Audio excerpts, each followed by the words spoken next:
Hola, ¿me escuchan?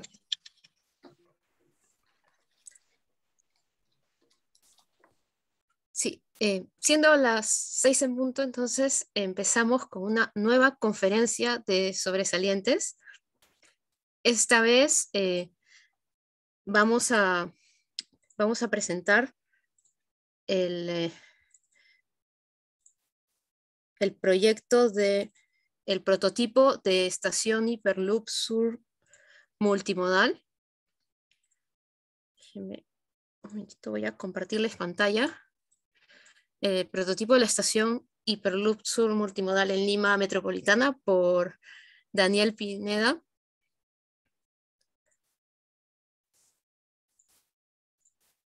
Aquí pueden ver unas cuantas fotos del proyecto que vamos a ver.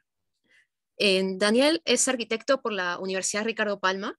Él cuenta con experiencia profesional en oficinas nacionales e internacionales como es SDC, Hunderwaddle Partnership y Fernando Brompero Enterprise.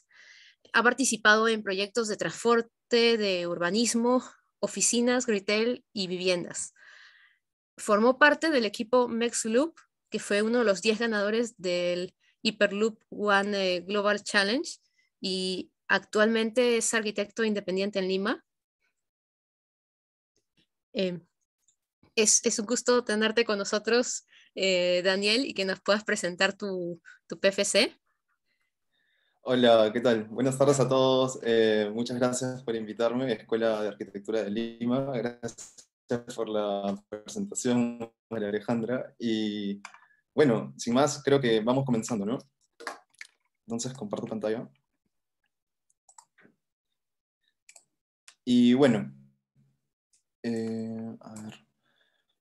Vamos a comenzar con un video a modo de abreboca de todo lo que se viene dentro del menú de hoy, y luego vamos a ir resolviendo cada punto, y finalmente creo que habrá un momento de preguntas donde podremos resolver a mayor profundidad.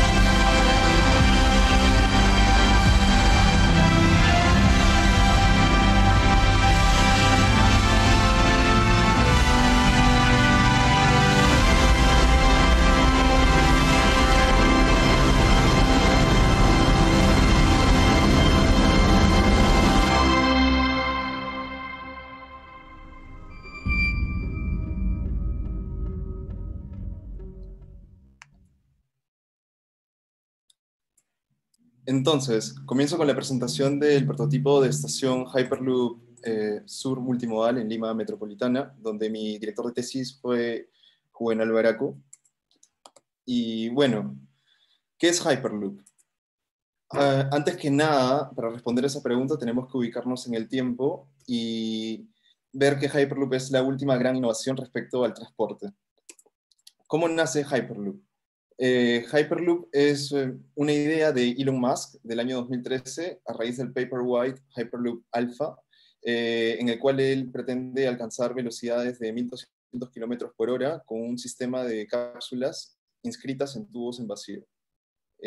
Luego, esta idea la desarrolla más a fondo una empresa americana llamada Hyperloop One. En el año 2017 hacen los primeros prototipos a escala real. Y bueno, el año pasado, en el mes de noviembre, se realizó la primera prueba tripulada, que fue todo un éxito, lo cual afianza que probablemente Hyperloop sea el nuevo sistema del futuro, de acuerdo al transporte. Entonces, ¿cómo funciona? Básicamente funciona con un tubo en baja presión que simula estar a 60.000 metros sobre el nivel del mar, minimizando así la resistencia aerodinámica del aire. Con ello alcanza altas velocidades con bajos usos de energía. Cuenta con un sistema de levitación magnética, funciona como piloto automático, evitando así accidentes humanos, y además todo el sistema puede retroalimentarse de energía renovable como la energía solar. En términos de eficiencia, si analizamos una ruta Lima-Ica con una distancia de 323 kilómetros, podemos ver cómo Hyperloop reduce drásticamente la curvatura de espacio-tiempo, comparado con otros medios de transporte. Asimismo, dentro de la comparativa de consumo energético y de emisión de CO2, y bueno, este sistema trabaja a partir de 4 radios preestablecidos que varían desde 1220 kilómetros por hora, perdón, de 23,5 kilómetros hasta 1,8 kilómetros, fluctuando velocidades de 1220 kilómetros por hora a 240 kilómetros por hora. Dentro de sus aspectos y ventajas, tiene una máxima gradiente por 6 comparada con el tren de alta velocidad, es decir, que puede trepar pendientes de hasta un 10%. El costo del túnel es de un sexto, lo cual hace que Hyperloop sea mucho más económico, debido a que es una infraestructura súper compacta que requiere tan solo de un tubo de 3 metros 60 de diámetro, comparado con un tubo de tren de alta velocidad o de metro que necesita 9,20 o 10,20 metros de diámetro. Tiene giros más estrechos respecto al tren de alta velocidad y alcanza mayores velocidades, menor derecho de paso, lo cual lo hace más viable en términos políticos, y una infraestructura compacta de un tercio comparado con estos medios de transporte anteriores. Además, el ruido exterior es igual a cero debido a que todo el sistema es completamente hermético. Entonces, pasamos a resolver las tipologías. Básicamente funciona con dos tipos de ruta: ruta continua, que es la típica cruzada que se usa para anexar nuevas rutas. Luego definimos en base a eso los tipos de estaciones. Entonces podrían existir estaciones de circuito lineal abierto, de circuito lineal cerrado, de circuito circular abierto, circuito circular cerrado. Asimismo, vamos más al fondo y desarrollamos arquetipos programáticos, donde el enfoque de toda esta investigación apunta a la flexibilidad de estas nuevas estaciones, es decir, que tienen que ensamblarse o emplazarse dentro de áreas urbanas liberadas o espacios urbanos preexistentes. Eso involucra que todo el programa tenga que resolverse subterráneamente. Luego, la cápsula con la que vamos a trabajar es la cápsula XP1 de Virgin Hyperloop One. Dentro de la planimetría consta de 2,70 metros de altura, 8,70 metros de longitud, y además cuenta con un sistema de puertas verticales levadizas, con lo cual le brinda esto una mayor flexibilidad a la cápsula, ya que esta misma puede funcionar para transportar pasajeros, es decir, 16 pasajeros, o transportar 2,4 toneladas, equivalente a 8 pallets completamente llenos. La planimetría, la infraestructura elevada, la infraestructura subterránea, y los componentes de infraestructura típica, que son súper sencillos: básicamente una cimentación, un pilar, una viga, donde se soportan los anclajes de este tubo de acero completamente hermético, que puede alcanzar luces de hasta 30 metros, debido a que este sistema es muy ligero, y además por el riel magnético que eleva el peso de la misma cápsula. Además, se le agregan unos paneles solares que van inclinados de 10 a 15 grados en dirección norte, debido a que Perú se encuentra en el sur del Ecuador. Estas serían las posibilidades de emplazamiento: en ciudad, en carretera, en ladera, en montaña.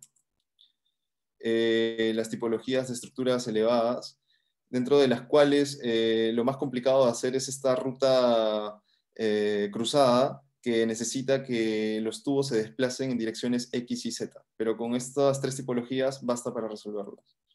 Luego, las tipologías de red, dentro de lo cual se va a definir cuál se va a usar dependiendo de la condición geopolítica y topográfica de la zona a trabajar.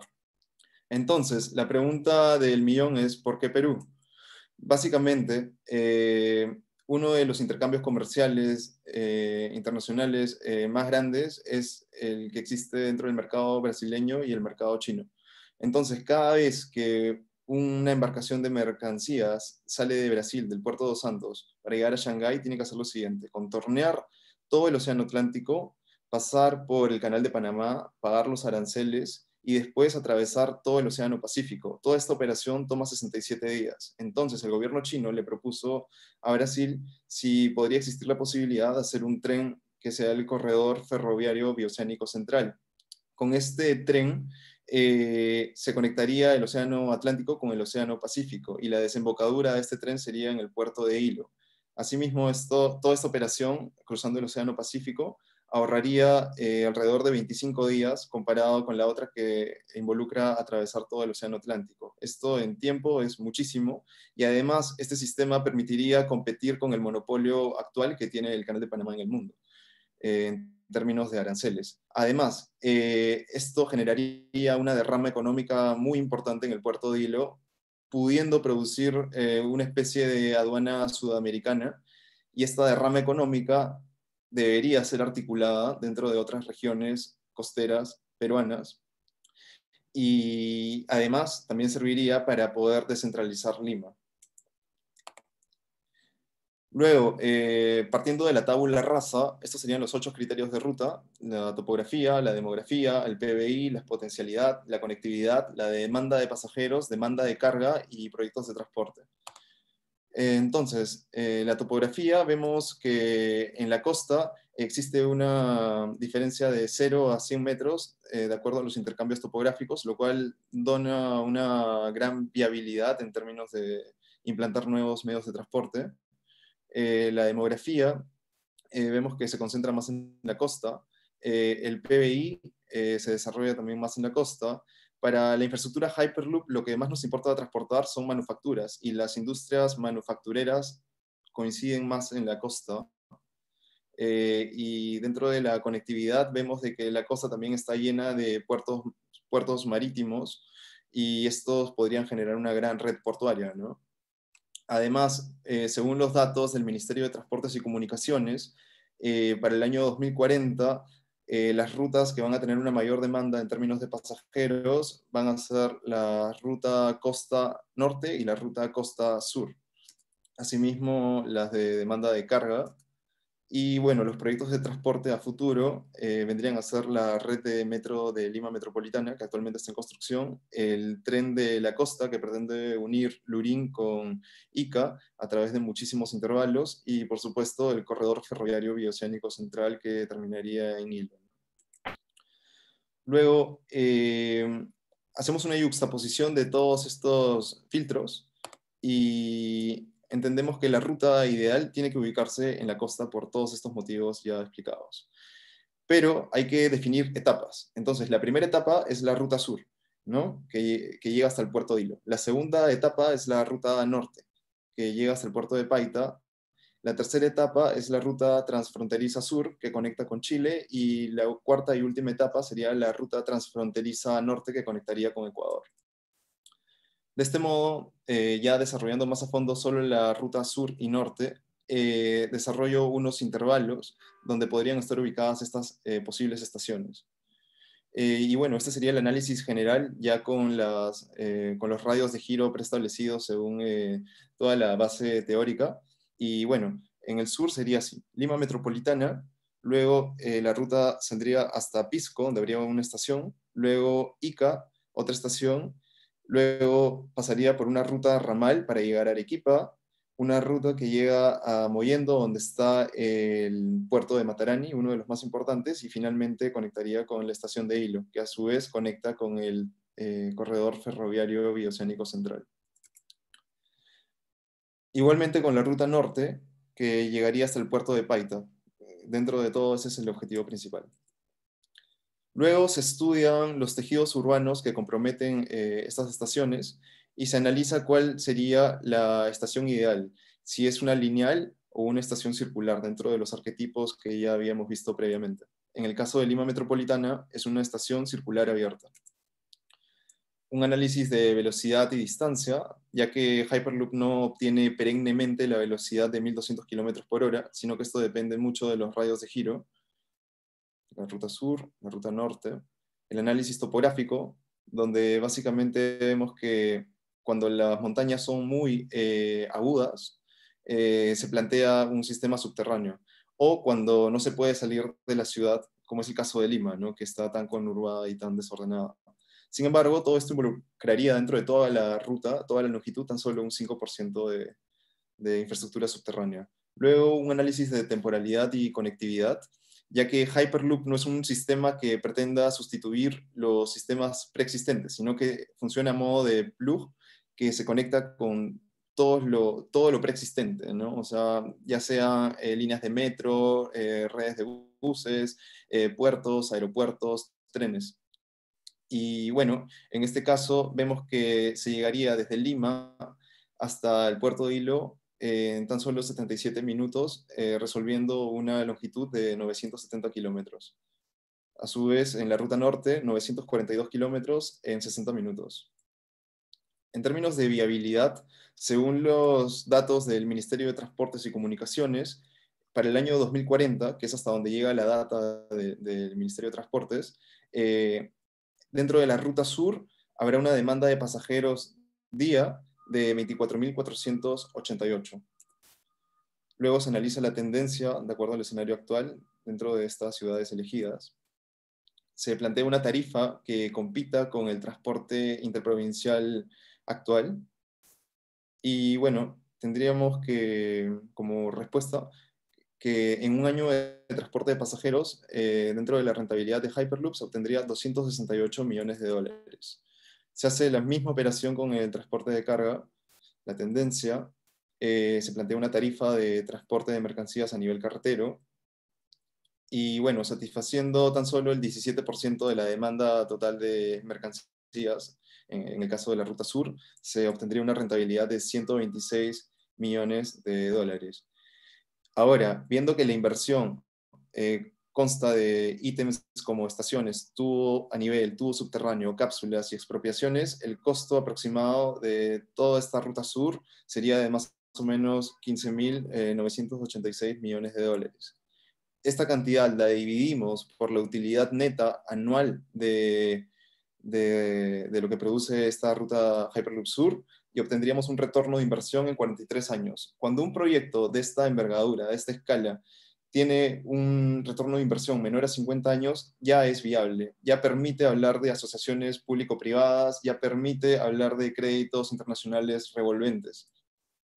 Entonces, pasamos al análisis y bueno, aquí está la estación Hyperloop, que se conecta con la línea 2 del Metro de Lima, está colindando con el puerto del Callao, y bueno, a través de la línea 4 también se conectaría con el aeropuerto Jorge Chávez. Bueno, en la relación metropolitana, aquí es donde estaría ubicada la estación, la relación con el casco histórico, la zonificación para entender de qué consta la ciudad, y vemos que es una zona bastante industrial, y las zonas residenciales, dentro del análisis se ha visto de que se usaban como zonas de almacenaje. El estudio de llenos y vacíos, alturas, es una ciudad o un área de estudio donde vemos que las alturas son bastante bajas, a excepción de un par de edificios. Dentro de los usos, lo más importante es que hay 3 o 4 colegios muy cerca a la estación. Y nosotros vamos a proponer una cubierta que funciona a modo de espacio público. Y yo creo que el espacio público es para el niño, ¿no? Y acá hay muchos niños debido a que hay centros educativos. Luego, este sería el área a trabajar, ¿no? El plano del estado actual. Y antes de pasar a esto, bueno, consta de un óvalo que tiene una explanada direccionada hacia la avenida 2 de Mayo. Al centro se encuentra el monumento a Giuseppe Garibaldi, que era como un emancipador de causas ajenas del siglo XIX, que pasó por aquí y fue la razón por la que le dieron el nombre a la plaza, porque era como una especie de Che Guevara en esa época. Y bueno, también estamos contemplando la zona del acceso a la estación, es decir, la boca de metro, porque acá va a estar la línea 2 del metro de Lima, que colinda con el puerto del Callao. Consta de áreas verdes esta zona, y además tiene un edificio que le pertenece a Sedapal, que era una planta de tratamiento de agua, pero actualmente está en desuso. Entonces, el polígono total del proyecto a trabajar sería este, ¿no? Una estación Hyperloop al centro, en la Plaza Garibaldi, un bloque de intercambio de mercancías que se conectaría con el puerto del Callao, un bloque de estacionamientos, y bueno, la estación Puerto del Callao, línea 2 del Metro de Lima, que para ese entonces, el año 2040, ya será preexistente. Entonces, comienzo a trabajar ya con maquetas para hacer el análisis de flujos vehiculares, el análisis de flujos peatonales para entender dónde se concentra la gente, y por supuesto la propuesta inicial. Y eso me lleva a las aproximaciones proyectuales, ¿no? Entonces, la primera intención proyectual es la inquietud urbana, donde en este pequeño modelo trataba de hacer un símil a la configuración urbana que tiene la Plaza Garibaldi, donde tiene una explanada direccionada hacia la Avenida 2 de Mayo. Luego aparecen las primeras intenciones de querer llevar luz a este espacio subterráneo y el mecanismo de circulación que trate de circundar este centroide importante, ¿no? Luego la segunda intención proyectual a través de esta maqueta de escala 1 en 250, donde la intención ya, o la inquietud es espacial, ¿no? Para ver cómo es la experiencia espacial a través de estos conos tangenciales que generan una especie de bóvedas continuas. Finalmente, la tercera intención proyectual es una inquietud estructural, donde básicamente eh, pongo a la inversa la cubierta que planeo hacer, anclo 36 puntos de apoyo y por la gravedad misma trato de que se dibujen estas parábolas tangenciales, generando así una experiencia de bóvedas continuas que funcionan para maximizar la eficiencia estructural, ¿no? Al mismo tiempo se aligera el peso de esta especie de platillo a través de 36 lucernarios que también están contorneando este gran espacio central donde se ubicará este funnel que llenará de luz y ventilación el espacio interior. La porosidad es súper importante. Lo más importante de esta imagen es la sombra que arroja esta cubierta, donde vemos cómo la luz puede atravesarla, ¿no? La secuencia conceptual: primero localizamos el área de trabajo, luego el paso más importante, ubicar el punto que va a definir todo el proyecto, ya que este proyecto se puede dibujar casi con compás, ¿no? Y luego hacemos este funnel que va a llevar la luz y la ventilación al interior. Deformamos el suelo para generar un rompeola urbano, debido a que los estudios de proinversión de la línea 2 del Metro de Lima indican que al estar cerca del mar, esta zona, ante un tsunami, puede aparecer una ola como de 6 metros que puede como que arrasar con todo. Entonces, para ayudar a la ciudad, se propone un rompeola urbano que la va a proteger, ¿no? Sobre todo la avenida Huerta de Chalaca, que es una de las más importantes del Callao. Luego se pliegan las zonas perimetrales de este círculo para generar los accesos y también para generar mayor porosidad. Y bueno, finalmente, casi como un trabajo de costura urbana, conectamos esta plaza con las bermas centrales que vamos a diseñar, ¿no? Entonces la propuesta sería la siguiente. Básicamente unas bermas centrales que constan de ciclovía, paseo peatonal, áreas verdes, igualmente en la avenida 2 de Mayo, ya que es una vía ancha. La misma operación no se puede hacer en la avenida República Argentina, ya que es una vía un poco más angosta. Y en la avenida Huerta Chalaca, que es por donde entraría esta ola de tsunami, se coloca un colchón verde, ya que según la evidencia empírica, la naturaleza no se puede contrapesar más que con la misma naturaleza. Este sería el polígono trabajado. Esta es la paleta vegetal con los árboles que vamos a utilizar: el guaranguay, el ficus, la palmera de abanico, los arbustos y curezuelos. Vamos a usar el Gras paspalum, ya que tiene un menor consumo de agua comparado con el Gras americano. El microcemento de alto tránsito será el que usaremos en los pavimentos, ya que este pavimento no requiere de juntas, haciendo así el suelo mucho más abstracto. Y bueno, este sería el master plan, ¿no? Donde básicamente el trabajo se centra en todo lo que se puede hacer entre fachadas. Este sería el emplazamiento del proyecto. Bueno, aquí tenemos una unidad de viviendas que data del año 1953, que tiene muchísimas áreas verdes, pero todas están sin mantenimiento y enrejadas. Entonces vamos a generar una regeneración urbana en esta área de estudio, las vamos a liberar. Vamos a mejorar esta Plaza Fanning, que tiene un obelisco que conmemora los 100 años de la política independiente del Callao. Vamos a colocar 6 paraderos de transporte rápido. Identificamos que esta zona que colinda con el proyecto le pertenece a esta zona naranja, que es de APM Terminals, en Muelle Norte, donde se hace transporte de mercancías mixtas, lo cual nos conviene porque Hyperloop transporta pallets. Y acá en el puerto se va a producir un proceso de paletización, donde se va a pasar del pallet al container y del container al pallet. Y bueno, esto sería la accesibilidad de acuerdo a las vías que se intersectan. Y bueno, si reducimos la opacidad de la ciudad y nos quedamos con el mero proyecto, vemos que lo que se muestra en la ciudad es lo que Kant llama la quinta fachada, esta fachada que va al cielo, que es la que se está trabajando, pero hay un concepto como de iceberg, ¿no? Porque la mayoría del proyecto está enterrado. Y bueno, acá analizamos la multimodalidad, tenemos los tubos Hyperloop con salida norte, salida sur, la estación de la línea 2 del metro que nos va a permitir conectar con el aeropuerto Jorge Chávez, tenemos el bloque de intercambio de mercancías que va a conectar con el puerto de Callao a través de 4 elevadores hidráulicos, tenemos el bloque de estacionamientos que va a satisfacer la demanda, ¿no?, de este nuevo nodo, y además vemos de que el proyecto es altamente permeable, ya que todos estos vectores indican las zonas donde la gente puede ingresar a la estación. Es decir, no es necesario cruzar y entrar al polígono de la Plaza Garibaldi, sino que yo puedo acceder a la estación a través de pasos a desnivel. Si construimos la estación de abajo hacia arriba, tenemos la zona de zonificación en este tercer sótano, y que involucra sobre todo las áreas de acceso público, de preandén y las de andén, ¿no? Igualmente en la línea del metro. Y además la conectividad que esto va a tener con el puerto del Callao a través de este bloque de intercambio de mercancías. El sótano 2.1, donde hay estacionamientos, el sótano 2, donde aparecen usos comerciales, ya que el puerto de Callao tiene unos problemas a veces con mercancías que por temas de pagos de aranceles o X problemas se quedan retenidos por años, entonces esos productos van a ser subastados en estas tiendas, haciendo que este proyecto tenga un programa más mixto.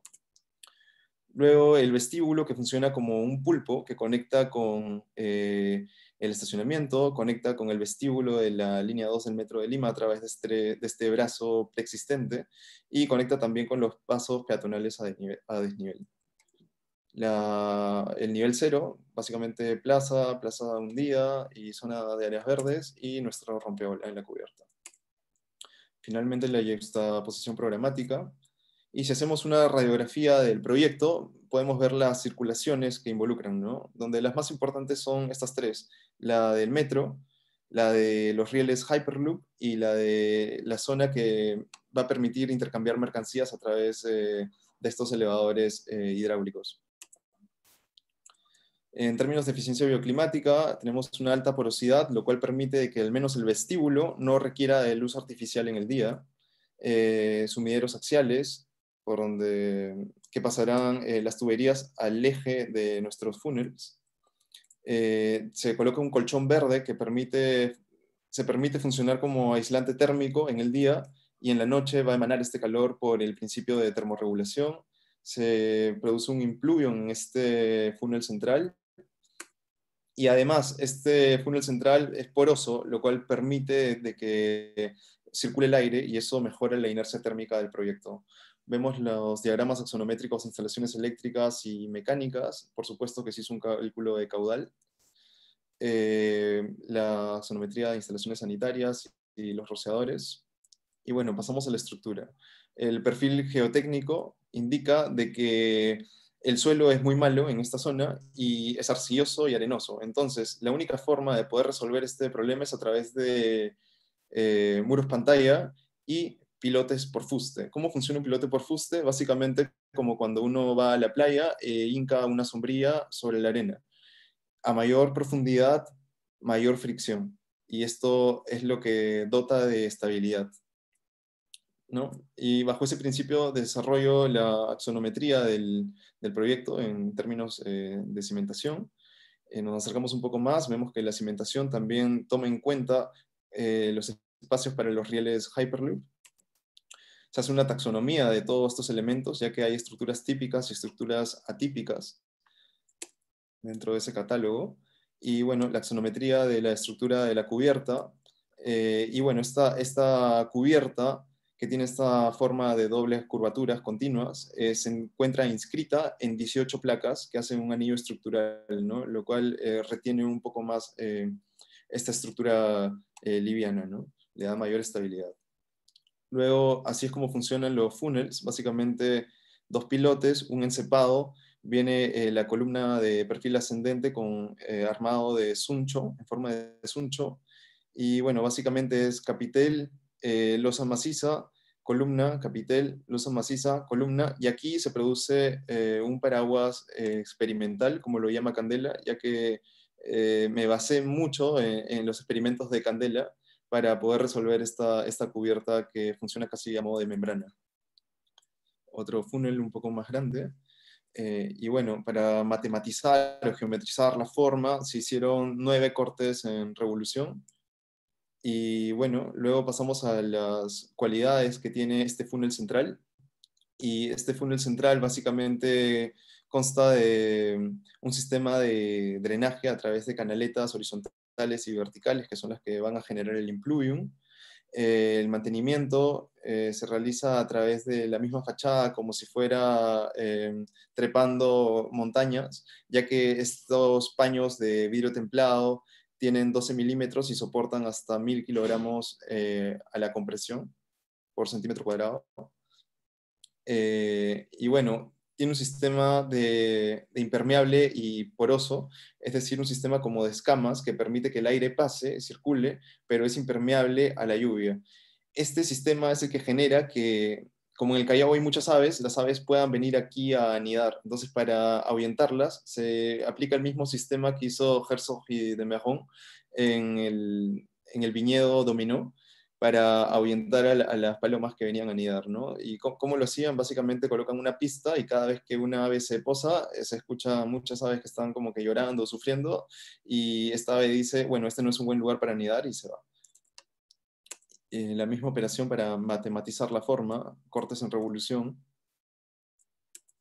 Y bueno, pasamos al proyecto en términos de planos. Esta sería la estación, la cubierta, el nivel 0, el acceso público a través de los preandenes, la zona de acceso público con los servicios. Y acá hay una constante funcional en todo el proyecto. Básicamente, a través del binomio de Kant de espacio servido y espacio servidor, se resuelve todo. ¿Cómo es que funciona esto? Básicamente, todo lo que involucra este círculo es espacio servido y todo el restante siempre va a ser el espacio servidor. Aquí aparece lo mismo. Y bueno, en las zonas de andén y de preandén sucede también lo mismo, ¿no? El bloque de intercambio de mercancías. Estos son los mezanines de control y finalmente la planta donde circulan nuestros toros eléctricos, y aquí están los anaqueles industriales. El bloque de estacionamientos, sencillo como cualquier estacionamiento. Levantamiento de la línea 2 del metro, donde lo más importante es ver esta planta, donde este brazo, que para ese entonces era preexistente, conectará con el vestíbulo principal de la estación Hyperloop. Vamos a ver los cortes. Este sería un corte longitudinal, el corte del metro, donde también hacemos un análisis de 6 flujos: el flujo peatonal, vehicular, de metro, de mercancías, el Hyperloop y de circulación de ventilación mecánica. Quisiera explicar más, pero creo que por el tiempo tengo que correr, ¿no?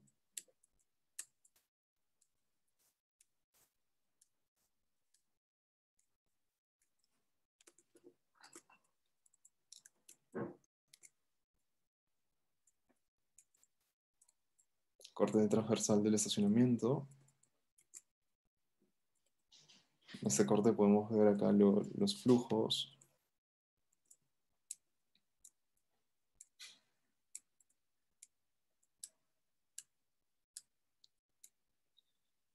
Este corte es fundamental, donde se muestra la simetría del proyecto.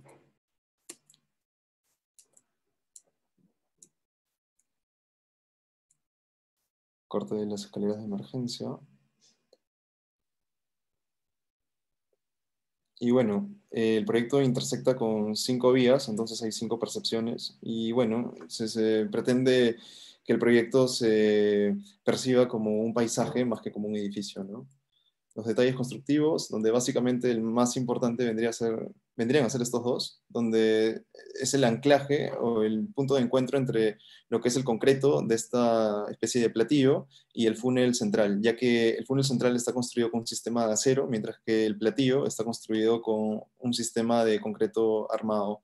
Es decir, ambos vibran de manera distinta, ¿no? Y eso se logra a través de una junta de neopreno, pero el proyecto sigue siendo enteramente hermético. Detalles de encuentros, de los lucernarios, las escaleras de emergencia, y bueno, así es como se percibiría el proyecto, más que nada como un paisaje o como una naturaleza artificial, ¿no? La vista a 3/4, el funnel central, que por supuesto cuenta con un sistema de protección de barandas, donde los bastones están en intervalos cada 13 centímetros, como indica el Reglamento Nacional de Edificaciones. Esta imagen me gusta porque demuestra la teoría del espacio abierto, donde se dice que para que exista paisaje, el sol tiene que golpear la tierra. Es decir, eso se involucra con que no tienen que haber obstáculos. Estamos hablando de generar la horizontal, ¿no? Esa es la intención del proyecto.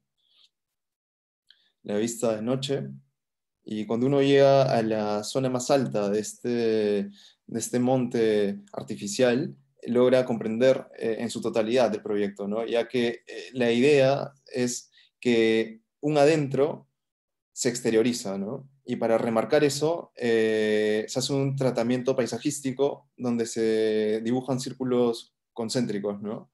Y estas líneas al mismo tiempo sirven de bandas funcionales donde se indica o se insinúa la función, ¿no? Por ejemplo, estas funcionarían como bancas, aquí hay un espacio de circulación libre y aquí hay un espacio para mirar, ¿no? Tipo terraza.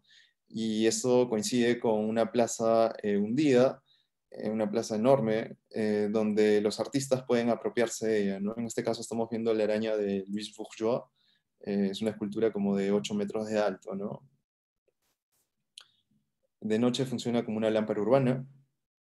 Y bueno, el interior. Yo estoy en contra de esta teoría del wayfinding, que dice que hay que llenar de letreros todos los proyectos de transporte para que sea legible la circulación. Yo creo que más bien la circulación tiene que insinuarse, ¿no? Y no hay mejor insinuación que seguir la luz para saber que hay una salida. Me parece que es bastante simple. El funnel central, las rampas helicoidales que circundan este gran funnel central, el espacio de espera del primer piso, del vestíbulo, que tiene un acabado brillante a través de un estucado esmaltado, como hace Alvaralto en el edificio de la imprenta de Finlanda, el bloque de estacionamientos, el espacio de mezanina de control del área de mercancías, los elevadores hidráulicos, que son los que intercambian las mercancías con el puerto del Callao, el área de espera ya de las cápsulas Hyperloop, y bueno, pues las cápsulas Hyperloop ya en el interior, ¿no? Las entrañas del proyecto.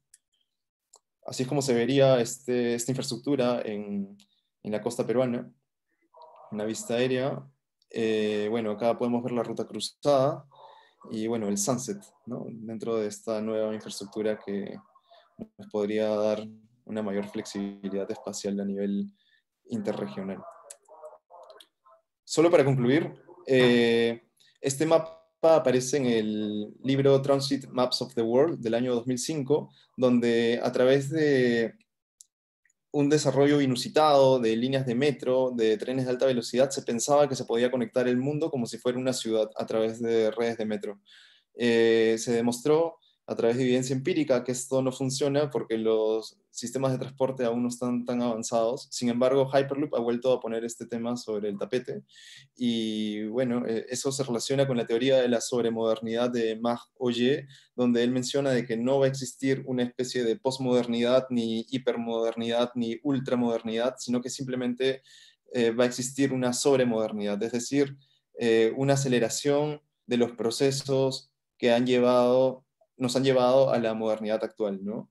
En el ámbito del transporte, en la conquista del territorio a través de la reducción del tiempo y la contracción del espacio, con el fin mayor de democratizar el territorio. Y bueno, si me da el tiempo, vamos a reproducir un video de 5 minutos y de ahí pasaremos al conversatorio.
Bueno, eso es todo. Muchas gracias. Gracias a ti, Daniel. Quiero empezar felicitándote. Un excelente proyecto. Es un proyecto muy, muy ambicioso y, y que tiene varias aristas muy interesantes. Eh, Han podido ver un análisis muy profundo de cómo era, de cómo debería de ser de cómo son los diferentes transportes, de eh, cómo es que se veían las necesidades globales que justifican todo este circuito gigante y que justifican finalmente también las propuestas de elección de cada estación, para después también ver todas las demás partes que involucran al proyecto, toda la parte estructural. Eh, este programa, que es un programa bastante masivo, pero que se entiende es una multimodal muy grande, y me gusta también que creo que era parte de tus objetivos, que no se siente masivo. En Claro. realidad se esconde bastante y por momentos sí te das cuenta, pero cuando haces los cortes y realmente se ve el tamaño que tiene el proyecto, Ujú. sí, ha sido bien interesante. Pueden comentar en el chat, les podemos dar el micro también a quienes quieran comentar, preguntar. Claro. Em,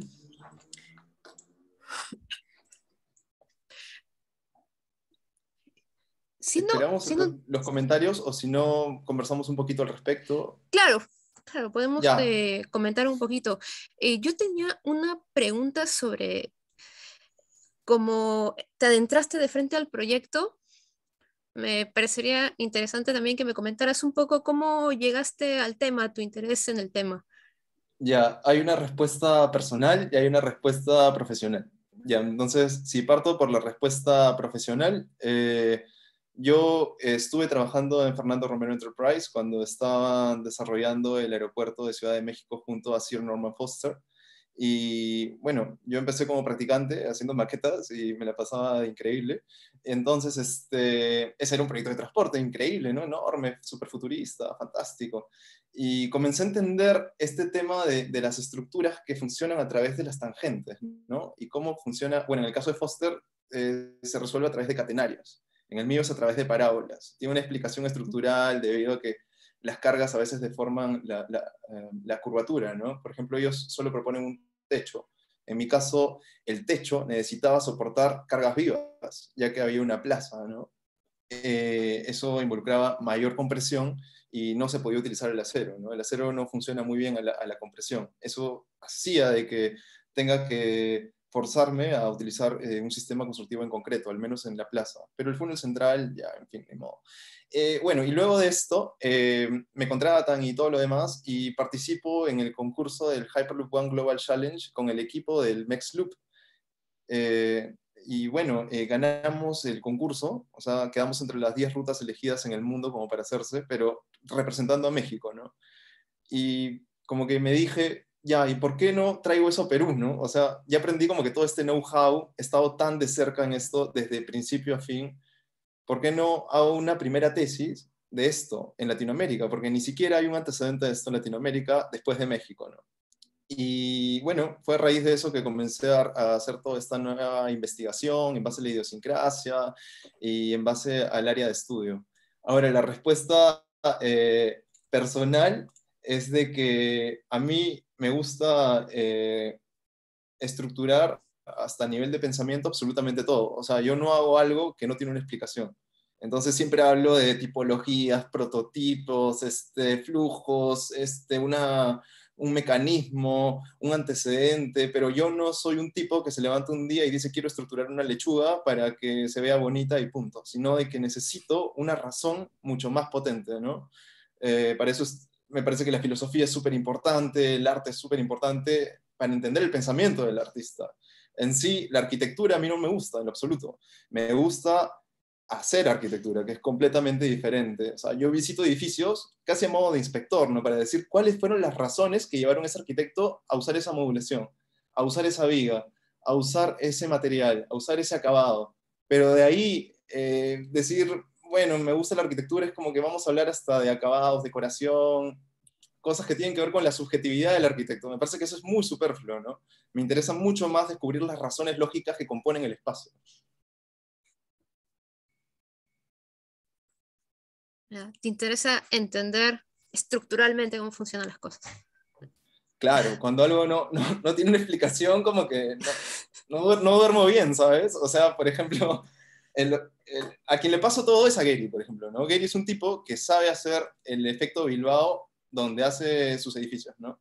Obviamente el mejor ejemplo es el del Museo del Guggenheim, pero, pero él es un artista, ¿no? Y él se considera un artista. Él dice, yo hago mi arquitectura funcional para que me quede un porcentaje para hacer arte, ¿no? Y punto. Pero yo creo que la arquitectura lo que tiene de complejo y lo que tiene de interesante es de que nosotros esculpimos el espacio. Es decir, nuestra fachada, todo lo que tenemos de exterior, siempre es una resultante de una espacialidad. Nunca es lo contrario. Nunca es hago una forma y la resultante es el espacio. Nunca. Siempre es, yo trabajo con espacios, entiendo que acá voy a tener una iluminación de tal tipo, una circulación de tal tipo, una función, un programa, y luego la resultante es esa forma que me salió. Y punto, ¿no? Ese es mi modo de ver el mundo, ¿no? Tampoco es que se lo quieren poner al resto. Sí, hay distintas aproximaciones al diseño. Justo que comparaste con Gary. Gary es, claro, es lo opuesto a lo funcional, es un escultor, totalmente a lo artístico, pero de alguna manera lo podemos también racionalizar así. Todos somos escultores, pero lo aproximamos de manera distinta. Totalmente. De hecho, yo, por ejemplo, tampoco, no me gusta Grasshopper, por ejemplo, ¿no? O sea, yo sé Grasshopper, era uno de los requisitos para trabajar en esta empresa, Es pero interesante siento que... porque casi te iba a preguntar, tu proyecto va un poco del diseño. Ya, claro, claro, sí, sí, lo entiendo.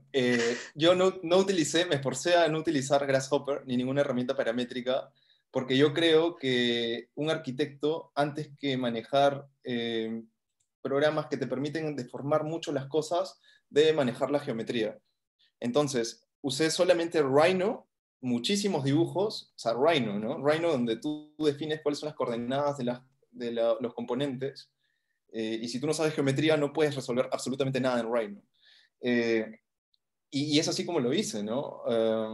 Por eso digo que este proyecto se puede resolver hasta con un compás, es casi dibujo analógico. Es muy sencillo, tendría que llamarme a otra exposición para explicarles cómo se dibuja todo el proyecto sin Grasshopper, a un tutorial de esto, pero me interesa ese tipo de geometría analógica, ¿no? Como la de Enric Miralles de los 90,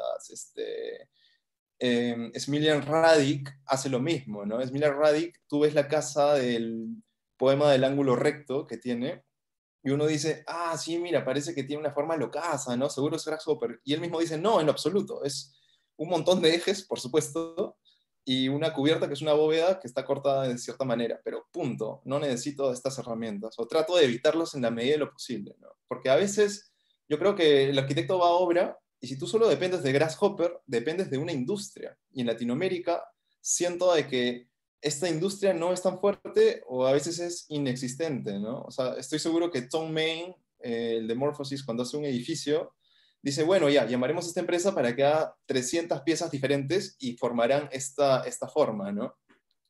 En el caso de Perú, no. Tú vas y dicen, ya, arquitecto, ¿cómo es el replanteo? Y si tú no sabes geometría, fuiste. Bueno, esa era la razón de Candela, ¿no? Candela iba y él mismo trazaba sus membranas y sus paraboloides hiperbólicos y les daba vuelta y demás porque era un maestro de la geometría. Yo creo que en Latinoamérica hay que tener ese dominio. No hay industria para poder decir necesito 500 piezas diferentes para armar este rompecabezas. No hay. No es ni económicamente viable ni es existente, ¿no? O sea, y además va en contra de un principio de sostenibilidad que hay que usar los materiales de la zona, ¿no? Cierto, sí, eso, ahí tienes toda la razón en ese punto. Ahora, yo estoy un poco más al medio en eso, no es creo que tu punto de vista es un poco drástico, Sí, porque por supuesto que tienes toda la razón en que no hay que depender ciegamente de las herramientas. Apoyarnos en las herramientas, en lo que nos puedan, en los que nos puedan servir, nos puedan optimizar el trabajo, pero claro, siempre la idea de que termines dependiendo de una herramienta, de un programa, de una industria, como tu única fuente y tu única manera, y si en algún momento falla, fuiste. exacto, totalmente. Yo creo que eso no es muy sano, ¿no? O sea, más sano me parece que el arquitecto es el que sabe cómo se hace todo de una manera racional. Yo me acuerdo que cuando yo comencé a hacer mis prácticas allá, me dieron la posibilidad de proponer un pedazo del aeropuerto en maqueta. Y yo dije, bueno, pues Foster hace cosas locasas y el aeropuerto es locazo, entonces voy a hacer todo chueco, ¿no? O sea, todo así locazo, ¿no? Y el project leader me dijo, oye, pero tú no sabes que Foster es súper racional. Y yo como que me quedé con mi maqueta así, mi propuesta, como, ¿qué? Y entonces puse como que Foster, primeros proyectos, y lo entendí todo. El tipo es súper racional, o sea, todo responde a módulos, a cosas así, ¿no? Ahora que ya, ¿no? A través de esta efervescencia de Grasshopper, él tampoco está en la oficina y bueno, hay una industria ya y se puede hacer, ¿no? Pero el primer Foster es súper racional, súper, súper. Pues, pues sí. Eh, mm, de nuevo, tenemos unos últimos minutos. Si, Ujú. si queda alguna pregunta, comentario. Eh, He visto una pregunta que había en el chat, aunque creo que era un poco similar a lo que estuvimos conversando en las primeras partes de las preguntas, que era Ujú. cómo partiste, desde dónde partiste para realizar el proyecto. De absolutamente nada. O sea, no había un referente de estaciones Hyperloop, como digo, ni en Latinoamérica. Eso, el único referente en Latinoamérica era el de México, ¿no? Que habíamos ganado este concurso. Pero de ahí no hay antecedentes constructivos, no hay antecedentes si es que esto ha funcionado, porque es muy novedoso. O sea, es ahorita, ¿no? Recién el año pasado se hizo la primera prueba tripulada, pero es a raíz de eso que la investigación es tan, tan sólida, ¿no? Se ha investigado hasta qué año llega los datos del Ministerio de Transportes y Comunicaciones, se ha hecho como que un mapeo de la topografía, de la demografía y todo. Porque no se trata tampoco de decir, yo quiero una ruta Hyperloop en Perú, punto. Sino hay que sustentarla, ¿no? Y hay que agarrarse ahí del tren ferroviario bioceánico central, hay que agarrarse de otros medios de transporte que van a existir, analizar muchísimo. Por eso el proyecto se escapa del edificio, ¿no? Es mucho más que un edificio. Sí, sí, en verdad tu investigación ha sido muy extensa, muy completa. Y sí, supongo que en parte tiene que ver con el hecho de que como no hay referentes, has tenido que ampliarla mucho. Sí. De hecho, a mí me encantaría que exista una persona que haga una tesis Hyperloop 2, por así decirlo, de alguna ruta, ¿no? Ya sea una ruta transversal, una ruta en la sierra, una ruta en la selva que conecta con Brasil. O sea, hay un millón de posibilidades que tomen toda la base teórica que he desarrollado, que de hecho está en el repositorio de la Ricardo Palma, o que me llamen en todo caso, y que contradiga un poco mi punto de vista, porque yo creo que lo rico de la arquitectura está en que nadie tiene la razón, ¿no? O sea, cada uno es un mundo y cada uno expresa su forma de verlo. Algunos serán más acertados, otros menos, pero yo creo que es genial eso, o sea, que el otro sea distinto. Sí, eso finalmente solo enriquece, que todos teoricemos y debatamos ideas. Totalmente. Y nada, o sea, a mí me gustaría que aparezca alguien, ¿no? Que diga, no, este tipo se equivocó, de repente esto podría ser mejor, ¿no? Hay que hacer las estaciones a nivel, arriba, y las propongo de tal manera. Entonces eso contradice, es como que una contratesis a la mía, y por mí fantástico. O sea, creo que así se va evolucionando, ¿no? En espiral siempre. Ok, tenemos una última pregunta de Carlos Campos. Él también hizo la pregunta anterior. ¿Cómo ves Lima en la actualidad? ¿Es viable realizar estos proyectos a pesar de la corrupción en que vivimos? Ese es un detalle. Por supuesto que no. Estamos hablando de... estamos, est- estamos hablando de una utopía, ¿no? O sea, a ver, eh, este proyecto se plantea para un escenario 2040 donde tiene que haber estabilidad política. ¿Ya? O sea, si no hay estabilidad política, no hay instituciones, si no hay instituciones, estamos en la anarquía. No, no puede ser. Lo otro, tiene que haber un desarrollo económico que pague esta infraestructura que es carísima, ¿no? Tampoco es que el Perú lo va a pagar solo, hay formas de poderlo resolver internacionalmente, pero si nadie nos da crédito a nosotros porque desconfían, de vuelta, ¿no? Nos vamos para atrás. Y de ahí, el otro punto es que el corredor ferroviario bioceánico central en verdad se haga. De vuelta, para que China y Brasil confíen que la salida por el puerto de Hilo es viable, tiene que haber estabilidad económica, estabilidad política, porque si no ponen piedras y ahí no pasa ningún tren. Luego, la tecnología Hyperloop para el año 2040 ya tiene que estar bastante resuelta. Ya van a haber seguramente algunas rutas, algunos primeros tramos, y quizás nos apoyaremos de esta evidencia empírica para aplicarlo en el Perú. En verdad es una tecnología que de acuerdo a infraestructura es bastante sencilla, es concreto, acero y demás. Quizá lo fuerte está en las máquinas que generan esta sustracción del aire al interior de los tubos y genera el vacío, ¿no? Pero yo creo que eso es tecnología que puede ser importable. El tema es que se arme un mecanismo que de verdad funcione. Al margen de todo lo que he dicho, de vuelta, estabilidad política es fundamental, ¿no? Si no hay eso, no hay absolutamente nada, porque no hay inversión.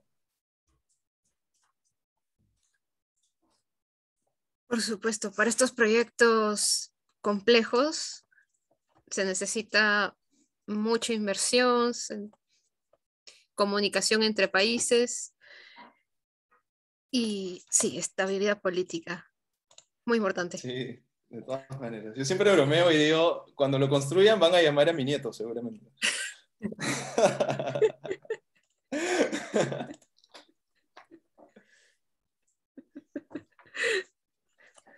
Bueno, em, si no hay una última pregunta, ahora creo que ya son las 7, entonces nuevamente muchas gracias. Ha sido una excelente presentación. Em, Gracias por compartirnos tu PFC. Em, Quiero compartirles pantalla un momento para recordarles que seguimos con el seminario sobresalientes la próxima semana. Vamos a seguir teniendo más conferencias. La siguiente va a ser el Museo Digital Inversivo en el centro de Lima de Brando Bocanegra, también arquitecto de la Ricardo Palma. Entonces, con esto nos despedimos. Muchas gracias, Daniel. Muchas gracias a todos los Gracias a ti. asistentes y, y nos vemos para una próxima. Gracias a todos. Chao. Chao.